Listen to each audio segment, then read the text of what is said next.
The following is a presentation of the Eagles Sports Network. Carson-Newman women's basketball is back in the NCAA tournament for the seventh time in the last 8 seasons. Andrew Rogers here with the head coach, Mike Mincey, for the Eagles Sports Network. Coach, you hear that, Mark. 7 of the last 8 seasons you make the NCAA tournament. Says a lot, obviously, about the players you've had here and the program that you have helped build and the standard that's set. What's allowed this year's group to get that mark, or to get back to the NCAA tournament and achieve that mark once again? I think at the very beginning of the year, they obviously had another goal to get back to the NCAA tournament. We had 4 returning starters. Obviously, we lost a really great player in Braylon and, of course, Skylar, but, had Jen come in to join us. And, this team was dead set on trying to get back to the NCAA tournament, and we find ourselves as a 6th seed. And we do have a lot of players with experience in the NCAA tournament, with Lindsey being – this will be our 4th NCAA tournament. Tori Mack, CP, this will be their 3rd. I mean, even our sophomores, this is their 2nd NCAA tournament. And I try to tell them all the time, not to take it for granted, that there's a lot of players that never even make an NCAA tournament during their 4-year career. And, we have players that are making multiple trips. You mentioned those experienced players, highlighted Lindsey Taylor, who's back in the tournament, obviously, once again. Campbell Penland, Michaela Alvey started their careers in the tournament at North Georgia, and will probably end that there as well, obviously.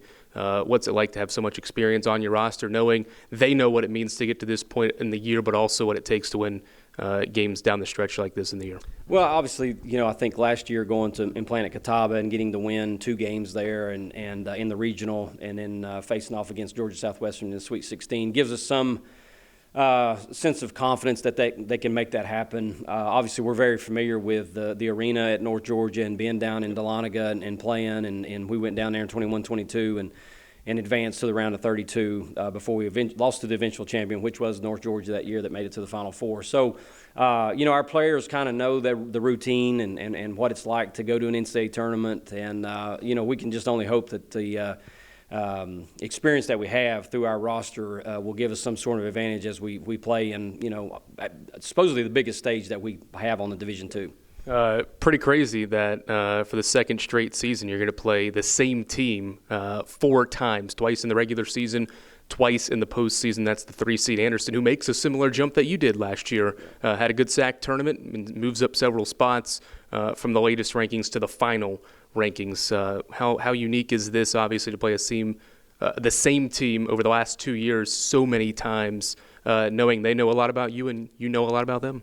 Yeah, I mean, what would be the postseason without Carson-Newman and Anderson pairing up against each other? And, when it comes to, like, our SAC tournament, for example, that's seeding. That goes off the regular season and how do you finish, and, that's just the way it goes. When it comes to this, there's computer rankings, there's the human element and all that kind of stuff. And it's kind of a unique thing with Division II basketball, to where instead of getting to see someone new that you haven't seen all year, you get to see somebody that you've seen 3 times already. And it's unfortunate in some ways that they don't try to eliminate that a little bit, to where you get more cross-conference games in the first round. But again, I'm sure Anderson's thinking the same way we are, like, well, I mean, we know them really well. We've played them so much, and we just played them, 2 games ago. And I know from our standpoint, we felt like that we obviously did not play very well in that semifinal game, and Anderson played extremely well.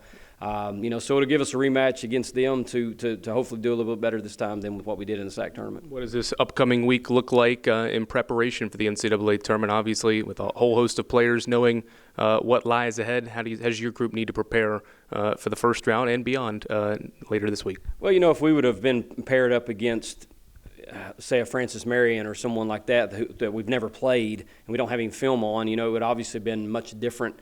But now we're facing someone that, we've gone against, Passmore and McDowell. We've gone against them several times. We've played them 3 times this year already. Obviously, what happened at the SAC tournament didn't work, so we'll have to go back to the drawing board and figure out a way to be better against them. And so it's a little bit different. If it was a team that we never played before, it might be a little bit more difficult.